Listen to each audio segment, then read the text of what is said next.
Hindu cooperative bank के खाता धारकों की संघर्ष कमेटी के सत्याग्रह धरने का 7वें महीने का 20वां दिन है। जैसे कि पहले ही घोषणा की गई थी कि सोमवार को विधायक अमित विज के घर पर धरना प्रदर्शन किया जाएगा। इसी संदर्भ में आज संघर्ष कमेटी के प्रधान रजत बाली के नेतृत्व में विधायक अमित विज के घर के बाहर भारी संख्या में हिंदू बैंक के खाता धारक इकट्ठे हुए और उनके घर के बाहर ठंड में दरी बिछाकर धरने पर बैठ गए।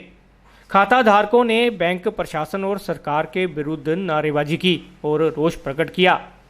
इस पर विधायक ने बाहर आकर संघर्ष कमेटी की बातों को सुनने के बाद बताया है कि सरकार पूरी तन्मस्या से इस समस्या को सुलझाने की कोशिश कर रही है और मेरा खुद भी यही प्रयास है। विधायक ने बताया है कि जालंधर के जिस बैंक में हिंदू बैंक को मर्ज करने की बात चल रही थी, उस बैंक ने यह कहकर मर्ज करने से इनकार कर दिया है कि हिंदू बैंक की देनदारियां और लेनदारियां बहुत ज़्यादा हैं जिससे वह नहीं उठा सकता। इस बारे में मैंने सहकारिता मंत्री सुखजिंदर सिंह रंधावा से बात की थी और सहकारिता मंत्री ने कहा था कि वे इस जिले में सेंट्रल कोऑपरेटिव बैंक स्थापित करके हिंदू बैंक को सेंट्रल कोऑपरेटिव बैंक में मर्ज किया जाएगा, जिसके लिए विधानसभा में बिल पेश करके मंजूरी ली जाएगी। इसमें कुछ समय लग सकता है। कितना समय लगता है ये तो विधानसभा का सत्र शुरू होने पर ही पता लगेगा। लोगों को उनका जमा पैसा जरूर वापस मिलेगा। डिफाल्टरों पर कार्रवाई करने के संबंध में पूछे जाने पर विधायक ने बताया है कि कार्रवाई की प्रक्रिया चल रही है और नतीजे जनता के सामने हैं। डिफाल्टरों की संपत्तियां सील की जा रही हैं और नीलामी पर भी लगाई गई हैं। देखो ਇਹਦੇ पर गवर्नमेंट बड़ा ही एग्रेसिवली ਅਸੀਂ मिल के काम कर रहे हैं।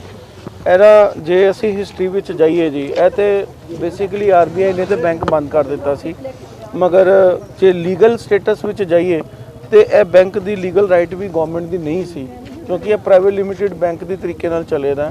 ਨਾ EMPLOYEES ਦੀ ਕੋਈ ਲਾਇਬਿਲਿਟੀ ਸੀ, ਨਾ ਕੋਈ ਬੈਂਕ ਦੀ ਲਾਇਬਿਲਿਟੀ ਸੀ, ਮਗਰ ਲੋਕ ਸਾਡੇ ਨੇ, ਲੋਕ ਕਿਸੇ ਨੇ ਆਪਣਾ ਬੈਂਕ ਚਲਾਇਆ, ਲੋਕਾਂ ਨੇ ਉਹਨਾਂ ਤੇ ਟਰਸਟ ਕੀਤਾ ਤੇ ਮੈਂ ਫਿਰ ਸੀਐਮ ਸਾਹਿਬ ਨਾਲ ਟੇਕਅਪ ਕੀਤਾ, ਕੈਬਨਿਟ ਮਿਨਿਸਟਰ ਨਾਲ ਟੇਕਅਪ ਕੀਤਾ ਤੇ ਅਸੀਂ 1.5-2 ਸਾਲ ਤੋਂ ਇਹਦੇ ਉੱਪਰ ਲੱਗੇ ਦੇ ਆ। ਇੱਕ ਜਿਹੜਾ ਮਰ ਗਿਆ ਦਾ ਹੀ ਬੈਂਕ ਜਿਹਦੇ ਉੱਪਰ ਆਰਬੀਆਈ ਨੇ ਇੱਕਦਮ ਕੰਡੀਸ਼ਨਸ ਲਗਾਤੀ ਨਹੀਂ ਬੰਦ ਕਰ ਦਿਓ, ਉਹਦੇ ਵਿੱਚ ਅਸੀਂ ਹੌਲੀ ਹੌਲੀ ਉਹਨਾਂ ਦੀ ਸਾਰੀ ਕੰਡੀਸ਼ਨਸ ਮੀਟ ਆਊਟ ਕੀਤੀਆਂ। ਜੇ ਆਰਬੀਆਈ ਨਾ ਹੁੰਦਾ, ਸਟੇਟ ਦਾ ਬੈਂਕ ਹੁੰਦਾ, ਹੁਣ ਤੱਕ ਕਿ ਅਸੀਂ ਸ਼ਾਇਦ ਇਹਨੂੰ ਸੀਐਮ ਸਾਹਿਬ ਚਲਾ ਦਿੰਦੇ, ਕਿਉਂਕਿ ਆਰਬੀਆਈ ਨੂੰ ਸੈਟੀਸਫਾਈ ਕਰਨਾ ਬੜਾ ਜ਼ਰੂਰੀ ਹੈ। ਹੁਣ ਮੈਂ ਪਿਛਲੀ ਹਿਸਟਰੀ 'ਚ ਨਹੀਂ ਜਾਂਦਾ, ਉਹ ਸਾਰਿਆਂ ਨੂੰ ਪਤਾ ਕਿ ਕਿੰਨਾ ਪੈਸਾ ਰਿਕਵਰ ਹੋਇਆ। ਸੋ EMPLOYEE ਜਿਹੜੇ ਸਾਡੀ ਲਾਇਬਿਲਿਟੀ ਵੀ ਨਹੀਂ ਸੀ, ਉਹਨਾਂ ਨੂੰ ਡੈਪੂਟੇਸ਼ਨ 'ਤੇ ਭੇਜਿਆ ਗਿਆ ਤਾਂ ਕਿ ਕਿਸੇ ਦੀ ਨੌਕਰੀ ਵੀ ਨਾ ਜਾਏ। ਹੁਣ ਅਸੀਂ ਉਸ ਸਟੇਜ 'ਤੇ ਪੁੱਜ ਗਏ ਹਾਂ ਕਿ CM Sahib is in a position ਕਿ ਉਹ ਇਹਦਾ ਇੱਕ ਮਰਜਰ ਦਾ ਡਿਸੀਜਨ ਲੈ ਲੈਣ ਜਿਸ ਵੀ ਬੈਂਕ ਨਾਲ, ਕਿਉਂਕਿ ਜੋ ਪੁਰਾਣੀ ਸਰਕਾਰ ਦੇ 10 ਸਾਲ ਰਹੇ ਨੇ ਉਹਦੇ ਵਿੱਚ ਕੋਈ ਵੀ ਕੋਆਪਰੇਟਿਵ ਬੈਂਕ ਦੀ ਹਾਲਤ ਅੱਛੀ ਨਹੀਂ ਹੈ। ਕਿਉਂਕਿ ਜੇ ਸਿਸਟਮ ਉਹੀ ਹੁੰਦਾ ਜੀ, ਜੇ ਪਠਾਨਕੋਟ ਖਰਾਬ ਹੋਇਆ ਤੇ ਬਾਕੀ ਬੈਂਕ ਵੀ ਉਸ ਤਰ੍ਹਾਂ ਹੀ ਚੱਲੇ ਹੋਣਗੇ। ਤੇ ਅਸੀਂ ਕਿਸੇ ਤਰੀਕੇ ਨਾਲ ਸਟੇਟ ਕੋਆਪਰੇਟਿਵ ਬੈਂਕ 'ਚ ਜੇ ਆਰਬੀਆਈ ਅਪਰੂਵਲ ਨਹੀਂ ਦੇ ਰਿਹਾ, ਮਗਰ ਸੀਐਮ ਸਾਹਿਬ ਨੂੰ ਮੈਂ ਪਰਸਿਊ ਕਰ ਰਿਹਾ ਕਿ ਇਹਨੂੰ ਇੱਕ ਮਰਜਰ ਕਰਾਓ। ਸੈਕੰਡਲੀ ਇਹਦਾ ਲੌਂਗ ਟਰਮ ਸੋਲੂਸ਼ਨ ਹੈ, ਜਿਹੜਾ ਪਿੱਛੇ ਰੰਧਾਵਾ ਸਾਹਿਬ ਆਏ ਸੀ ਤੇ ਬੋਲ ਕੇ ਗਏ ਨੇ, ਮੇਰੀ ਉਹਨਾਂ ਨੂੰ ਰਿਕੁਐਸਟ ਹੈ ਕਿ ਇਹਨੂੰ ਪਠਾਨਕੋਟ ਕੋਆਪਰੇਟਿਵ ਬੈਂਕ ਬਣਾਓ, ਕਿਉਂਕਿ ਅੱਜ ਦੀ ਡੇਟ 'ਚ ਸਰਕਾਰ ਕੁਝ ਵੀ ਇਸ ਬੈਂਕ ਵਾਸਤੇ ਡਿਸੀਜਨ ਲੈਣਾ ਚਾਹੁੰਦੀ ਹੈ, ਅਸੀਂ ਨਹੀਂ ਲੈ ਪਾ ਰਹੇ ਕਿਉਂਕਿ ਇਹ ਪ੍ਰਾਈਵੇਟ ਲਿਮਿਟਿਡ ਬੈਂਕ ਹੈ, ਸਾਡੀ ਲਾਇਬਿਲਿਟੀ ਨਹੀਂ ਹੈ। ਮੈਂ ਬਾਰ-ਬਾਰ ਕਹਿ ਰਿਹਾ ਗਵਰਨਮੈਂਟ ਦੀ ਲਾਇਬਿਲਿਟੀ ਇਹਦੇ ਵਿੱਚ ਬਿਲਕੁਲ ਨਹੀਂ ਹੈ। ਹਾਂ, ਲੋਕਾਂ ਦੀ ਜ਼ਿੰਮੇਵਾਰੀ ਸਾਡੀ ਹੈ, ਜਿੰਨੇ ਵੀ ਫਰਾਡ ਕੀਤਾ ਉਹ ਅਸੀਂ ਬਾਅਦ 'ਚੋਂ ਦੇਖਾਂਗੇ, ਉਹਨਾਂ ਨੂੰ ਜੋ ਸਜ਼ਾ ਹੋਏਗੀ ਉਹ ਬਾਅਦ 'ਚੋਂ ਦੇਖਾਂਗੇ, ਮਗਰ ਆਪਣੇ ਲੋਕਾਂ ਨੂੰ ਬਚਾਉਣਾ। ਤੇ ਮੈਂ ਇਸ ਕਰਕੇ ਕੋਆਪਰੇਟਿਵ ਬੈਂਕ ਪਠਾਨਕੋਟ ਬਣਾਉਣਾ ਚਾਹ ਰਿਹਾ ਤਾਂ ਕਿ ਇਹ ਫਿਰ ਸਰਕਾਰ ਆਪਣੇ ਅੰਡਰ ਲੈ ਕੇ ਇਹਨੂੰ ਪ੍ਰੋਪਰ ਤਰੀਕੇ ਨਾਲ ਚਲਾ ਸਕੇ। ਇਹ ਵਿਧਾਨ ਸਭਾ 'ਚ ਡਿਸੀਜਨ ਹੁੰਦਾ ਤੇ ਇਸ ਵਿਧਾਨ ਸਭਾ ਜਦੋਂ ਵੀ ਹੋਏਗੀ ਇਹ ਪਠਾਨਕੋਟ ਕੋਆਪਰੇਟਿਵ ਬੈਂਕ ਵਾਲਾ ਉਹ ਪ੍ਰਪੋਜ਼ਲ ਰੰਧਾਵਾ ਸਾਹਿਬ ਨੇ ਕਿਹਾ ਉਹ ਕੈਬਨਿਟ ਮਿਨਿਸਟਰ ਲੈ ਕੇ ਜਾਣਗੇ। ਦੁਸ਼ਹਿਰਾ, ਦੀਵਾਲੀ ਤੇ ਹੁਣ ਲੋਹੜੀ। देखो जी, अं हूँ MLA साहब का जोड़ा बयान सीगा पिछली बारी कि तुसीं 31 मार्च तक अं रिकवरियां करनियां ते अगे पहले हफ्ते 31 दसंबर सॉरी तक करनियां रिकवरियां ते तुहाडा हल पहले जनवरी के पहले हफ्ते हो जाएगा। उस दे रिगार्डिंग असी अज अं MLA साहब को आए सीगे। MLA साहब ने हुण देखो जी डेट तो फिलहाल सानूं कोई नहीं दित्ती। उन्होंने कहा कि जी विधान सभा का सैशन बहना है, ਜਿਹੜਾ ਜਲੰਧਰ ਕੋਆਪਰੇਟਿਵ 'ਚ ਮਰਜ ਹੋਣਾ ਸੀਗਾ ਸਿਟੀਜ਼ਨ ਕੋਆਪਰੇਟਿਵ 'ਚ, ਉਹ ਤੇ ਉਹਨਾਂ ਨੇ ਨਾ ਕਰਤੀ ਕਿਸੇ ਵੱਲੋਂ, ਪਤਾ ਨਹੀਂ ਕੀ ਰੀਜ਼ਨ ਸੀਗਾ, ਉਹਨਾਂ ਨੇ ਨਾ ਕਰਤੀ ਹੈਗੀ ਆ। ਤੇ ਹੁਣ ਇਹ ਕਹਿੰਦੇ ਪਏ ਕਿ ਪਠਾਨਕੋਟ ਦਾ ਬੈਂਕ ਜਿਹੜਾ ਉਹ ਸੈਂਟਰਲ ਕੋਆਪਰੇਟਿਵ ਦੇ ਵਿੱਚ ਅਸੀਂ ਮਰਜ ਕਰ ਦੇਣਾ ਹੈਗਾ। ਉਹਦਾ ਹੁਣ ਪ੍ਰੋਸੀਜਰ ਕੀ ਹੈਗਾ, ਕਿੰਨਾ ਟਾਈਮ ਲੱਗਦਾ ਕੀ ਨਹੀਂ, ਉਹ ਹੁਣ MLA ਸਾਹਿਬ ਵੀ ਦੱਸਣਗੇ। ਅਸੀਂ ਤਾਂ ਹੁਣ ਕੁਝ ਕਹਿ ਨਹੀਂ ਸਕਦੇ। ਸਾਡੀ ਇਹਨਾਂ ਅੱਗੇ ਇਹੋ ਦਰਖਾਸਤ ਹੈ ਕਿ ਜਲਦੀ ਤੋਂ ਜਲਦੀ ਕਰੋ। ਆਲਰੇਡੀ ਸਾਨੂੰ 7 ਮਹੀਨੇ ਹੋ ਗਏ ਬੈਠੇ। ਦੇਖੋ ਜੀ, ਅਸੀਂ ਇਹਨਾਂ ਨੂੰ ਕਿਹਾ ਸੀਗਾ MLA ਸਾਹਿਬ ਨੂੰ ਕਿ ਜਿੱਦਾਂ ਤੁਹਾਡੇ ਮੰਤਰੀ ਸਾਹਿਬ ਨੇ ਕਿਹਾ ਕਿ ਤੁਸੀਂ ਡਿਫਾਲਟਰਾਂ ਦੇ ਘਰ ਦੇ ਬਾਹਰ ਵੀ ਧਰਨੇ ਲਾਓ। ਦੇਖੋ ਜੀ, ਸਾਡੀ ਕੋਈ ਅਥਾਰਟੀ ਤੇ ਹੈ ਨਹੀਂ, ਨਾ ਹੀ ਸਰਕਾਰ ਆ ਤੇ ਨਾ ਹੀ ਕੁਝ। ਅਸੀਂ ਤੇ ਸਿਰਫ ਉਹ ਨੁਮਾਇੰਦੇ ਆ ਜਿਨ੍ਹਾਂ ਨੇ ਬੈਂਕ ਵਾਲਿਆਂ ਨੂੰ ਪੈਸੇ ਦਿੱਤੇ ਸੀਗੇ ਤੇ ਉਹ ਪੈਸੇ ਇਹਨਾਂ ਨੇ ਡੋਬ ਛੱਡੇ। ਹੁਣ ਇਹ ਕਹਿੰਦੇ ਪਏ ਕਿ ਤੁਸੀਂ ਫਿਰ ਵੀ ਧਰਨੇ ਲਾਓ। ਅਸੀਂ ਇਹਨਾਂ ਨਾਲ ਰਿਕੁਐਸਟ ਕੀਤੀ ਆ ਕਿ ਠੀਕ ਆ, ਸਾਨੂੰ ਧਰਨਾ ਲਾਉਣ 'ਚ ਕੋਈ ਦਿੱਕਤ ਨਹੀਂ। ਸਾਡੇ ਨਾਲ 2-4 ਬੰਦੇ ਬੈਂਕ ਦੇ ਵੀ ਆਣ, ਅਸੀਂ ਡਿਪੋਜ਼ਿਟਰ ਨਾਲ ਹੋਵਾਂਗੇ ਤੇ ਨਾਲ ਸਾਡੇ ਨਾਲ ਹੋਏਗੀ ਪੁਲਿਸ ਫੋਰਸ। ਠੀਕ ਆ, ਜਿੱਥੇ ਜਿੱਥੇ ਸਾਨੂੰ ਕਹਿਣਗੇ ਜਿਹੜਾ ਵੱਡਾ ਡਿਫਾਲਟਰ ਅਸੀਂ ਉਹਨਾਂ ਦੇ ਘਰ ਦੇ ਬਾਹਰ ਜ਼ਰੂਰ ਧਰਨਾ ਦੇਵਾਂਗੇ, ਹੁਮਾ ਕੇ ਦੇਵਾਂਗੇ। ਜਿਹੜੇ ਲੋਕੀ ਨਹੀਂ ਆਉਂਦੇ ਉਹ ਵੀ ਘਰ ਚੋਂ ਨਿਕਲ ਕੇ ਆਣਗੇ ਤਾਂ ਕਿ ਪੈਸੇ ਜਲਦੀ ਤੋਂ ਜਲਦੀ ਮਿਲਣ। ਹਾਂ, ਬਿਲਕੁਲ ਲਾਵਾਂਗੇ ਜੀ, ਬਿਲਕੁਲ ਲਾਵਾਂਗੇ। ਡੇਟ ਡਿਸਾਈਡ ਕਰਕੇ ਪੁਲਿਸ ਪ੍ਰੋਟੈਕਸ਼ਨ ਮਿਲੇਗੀ। ਬਿਲਕੁਲ ਧਰਨੇ ਦੇਵਾਂਗੇ ਜਿਨ੍ਹਾਂ ਦੇ ਪੈਸੇ ਦੇਣੇ ਹੈਗੇ ਬੈਂਕ ਜਾਂ ਕੋਈ ਜ਼ਿੰਮੇਵਾਰ ਬੰਦੇ ਦੇ ਹੈਗੇ ਆ ਖਾਤਾ ਧਾਰਕ। ਇਹਦੇ ਵਿੱਚ ਅਸੀਂ ਤੇ ਇਹੋ ਹੀ ਬੇਨਤੀ ਕਰਦੇ ਸੀਗੇ। MLA ਸਾਹਿਬ ਕੋਲ ਰੋਜ਼ ਆਏ ਆ, ਕਾਫੀ ਵਾਰੀ ਆਏ ਆ, ਪਰ ਉਹਨਾਂ ਨੇ ਵੀ ਕਾਫੀ ਸਾਡਾ ਸਾਥ ਦਿੱਤਾ। ਉਹਦੇ ਵਿੱਚ ਸਾਨੂੰ ਅਸੀਂ ਥੈਂਕਸਫੁਲ ਹਾਂ ਦੇ ਰੰਧਾਵਾ ਸਾਹਿਬ ਦੇ ਕਿ ਉਹਨਾਂ ਨੇ ਸਾਡਾ ਮਤਲਬ ਕਿ ਕਾਫੀ ਮਸਲਾ ਹੱਲ ਕਰ ਚੁੱਕੇ। 70% ਸਾਡਾ ਮਸਲਾ ਹੱਲ ਹੋ ਗਿਆ, 30% ਸਾਡਾ ਬਾਕੀ ਆ। ਪਰ ਅਸੀਂ ਰੰਧਾਵਾ ਸਾਹਿਬ ਨੂੰ, MLA ਸਾਹਿਬ ਨੂੰ ਇਹੋ ਰਿਕੁਐਸਟ ਕਰਦੇ ਹਾਂ ਵੀ ਜਿੰਨਾ ਵੀ ਜਲਦੀ ਤੋਂ ਜਲਦੀ ਸਾਡਾ ਮਸਲਾ ਹੁੰਦਾ ਹੱਲ ਕਰਨਾ ਚਾਹੀਦਾ। ਪਰ ਇਹਦੇ ਵਿੱਚ ਅਸੀਂ ਇਹ ਵੀ ਕਹਿਣਾ ਚਾਹੁੰਦੇ ਹਾਂ ਕਿ ਇਹ ਜਿਹੜੇ ਵੱਡੇ ਮਗਰਮੱਛ ਆ ਨਾ ਇਸ ਸ਼ਹਿਰ ਦੇ, ਜਿਨ੍ਹਾਂ ਨੇ ਇਹਨਾਂ ਨਾਲ ਪੈਸਾ ਲੈ ਕੇ ਅੰਦਰ ਵੜ ਗਏ ਕੋਠੀਆਂ ਦੇ ਵਿੱਚ, ਇਹਨਾਂ ਨੂੰ ਵੀ ਤਾਂ ਸ਼ਰਮ ਆਉਣੀ ਚਾਹੀਦੀ ਹੈ ਨਾ ਵੀ ਅਸੀਂ ਵੀ ਘਰਾਂ ਚੋਂ ਨਿਕਲ ਕੇ ਅਸੀਂ ਆਪਣੀਆਂ ਮਿਹਨਤਾਂ ਕਰਕੇ ਪੈਸਾ ਕਮਾਇਆ। ਅਸੀਂ ਇਹਨਾਂ ਜੋਗਾ ਤੇ ਕਮਾਇਆ ਨਹੀਂ ਸੀਗਾ ਕਿ ਅਸੀਂ ਤੇ ਆਪਣੇ ਬੱਚਿਆਂ ਵਾਸਤੇ ਥੋੜਾ ਕੀਤਾ ਸੀਗਾ ਕਿ ਚਲੋ ਜੀ ਕੱਲ ਨੂੰ ਸਾਡੇ ਬੱਚਿਆਂ ਦੇ ਕੰਮ ਆ ਸਕੇ, ਸਾਡੇ ਦੁੱਖ ਸੁੱਖ ਦੇ ਵਿੱਚ ਅਸੀਂ ਮਤਲਬ ਕਰ ਸਕੀਏ।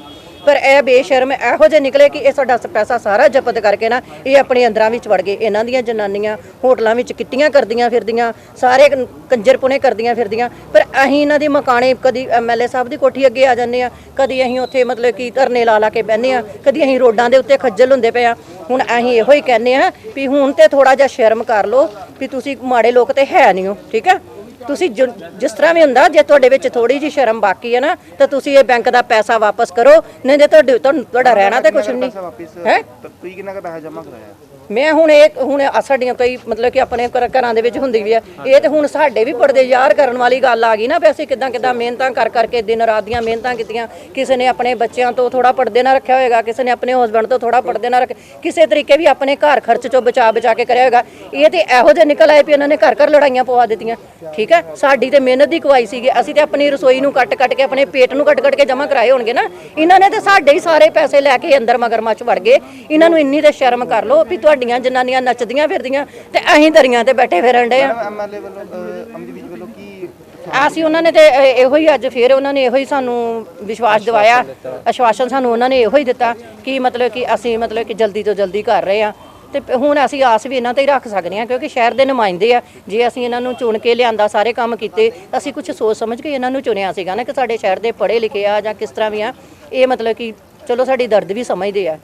ਪਰ ਹੁਣ ਅਸੀਂ ਇਹਨਾਂ ਨੂੰ ਵੀ ਬਾਰ-ਬਾਰ ਇਹੋ ਰਿਕੁਐਸਟ ਕਰਦੇ ਹਾਂ ਵੀ ਜਿੰਨੀ ਜਲਦੀ ਹੋ ਸਕਦਾ ਤਾਂ ਸਾਡਾ ਇਹ ਕੰਮ ਕਰਵਾਉਣ। ਪਰ ਇਹ ਆ ਵੀ ਅਸੀਂ ਇਹਨਾਂ ਨੂੰ ਇਹ ਵੀ ਮਤਲਬ ਰਿਕੁਐਸਟ ਕਰਾਂਗੇ ਕਿ ਜਿੰਨੇ ਵੀ ਜਿਹੜੇ ਡਿਫਾਲਟਰ ਹੈਗੇ ਆ ਨਾ, ਇਹ ਕੋਈ ਛੋਟੇ ਤੇ ਹੈ ਨਹੀਂ, ਜ਼ਿਆਦਾ ਕਰਕੇ ਤੇ ਇਹ ਮਤਲਬ ਕਿ ਸਾਰੇ ਪੋਲੀਟੀਕਲੀ ਲੋਕ ਹੈਗੇ ਆ।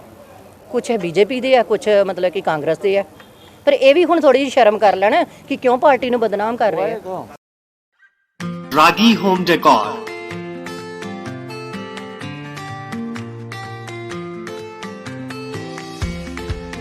give your home, offices, interior and exterior walls, ceiling, furniture and door panel an elegant look.